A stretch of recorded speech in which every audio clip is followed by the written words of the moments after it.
Hey everybody, Bones here, Bones Garage, just bringing you an update what's going on at the garage. So, 1969 Chevy Camaro SS.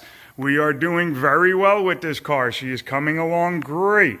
We now have the relocation brackets.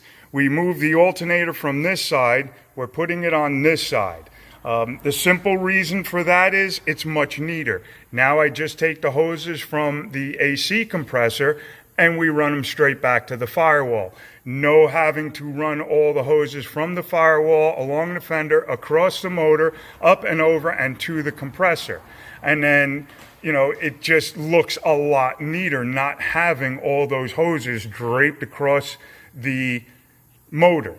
So we put the AC compressor here, and this is just a temporary compressor. This is one of the old compressors I have laying around, and that's all we use it for basically, is a test compressor to make sure that everything is going to line up, because it's the exact same compressor that's going to be going in here. Why scratch up a brand new one when you could just take an old one and use that?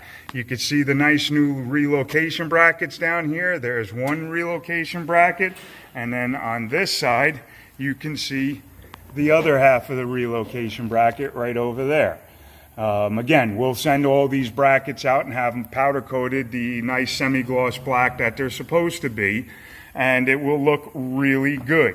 We have the alternator all set up, and you can see the relocation brackets right there and right there. So we will take that bracket, send it out, and have it also powder coated. Once we get all the pulleys up on the front of the motor, we put all the belts on and make sure everything lines up beautifully.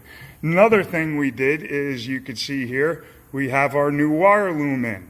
And if you remember the last video for this car, or the first video for this car, all the wires were coming across, hanging out all over the motor. Some of them were laying on top of the exhaust manifolds over there, and they burned.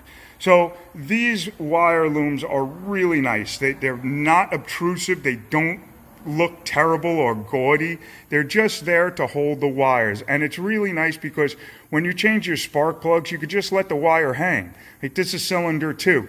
You let that wire hang. This is cylinder 4. You can let that wire hang. Change those 2 spark plugs and you won't get confused. It's in position 2 and position, actually it would be position 3 and position 4 for cylinder 1 and cylinder 2.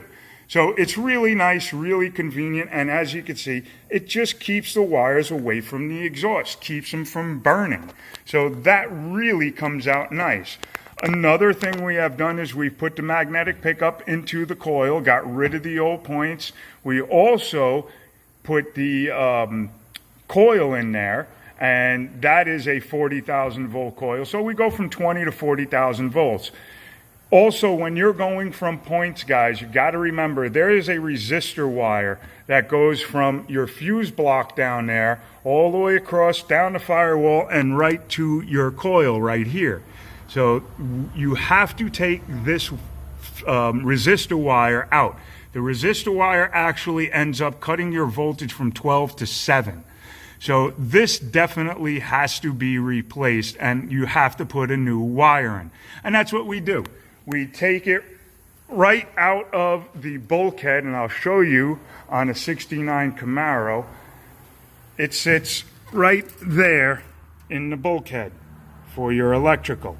That is your fuse block bulkhead. And that red wire right there, we take it out, we put it, make a new plug up for it, plug it back in, put it all back together, and then run the wire all the way through just the way it would have been with the resistor wire. So that really, really comes out nice and looks very good.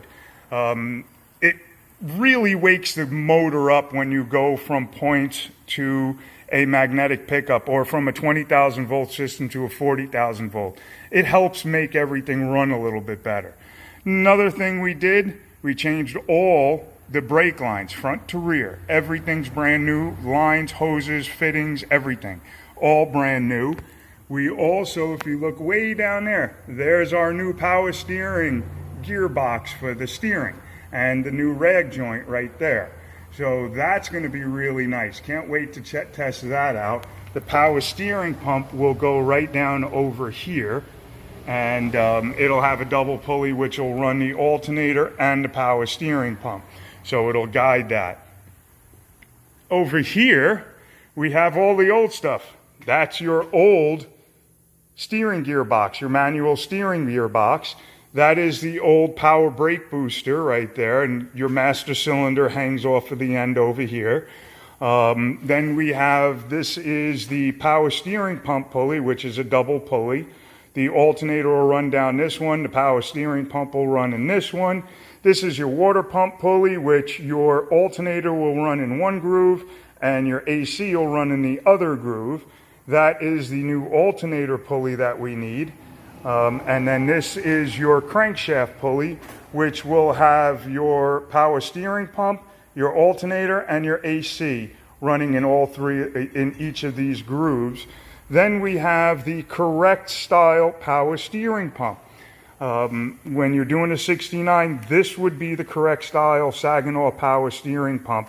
The later cars, they came with the A-looking one, the one that has a round bottom, but kind of angles up this way on either side, and then the cap is on the top.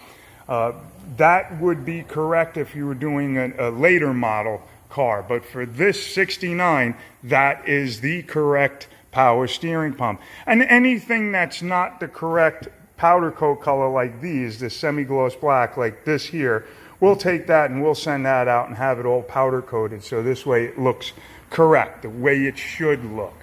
So there you go. There's where we're at so far with this car. When we get it back up in the air, I'll bring you under and show you some of what we're doing and what we have done underneath the car. Alrighty, guy, have a good one. I will talk to you soon. Okay, bye.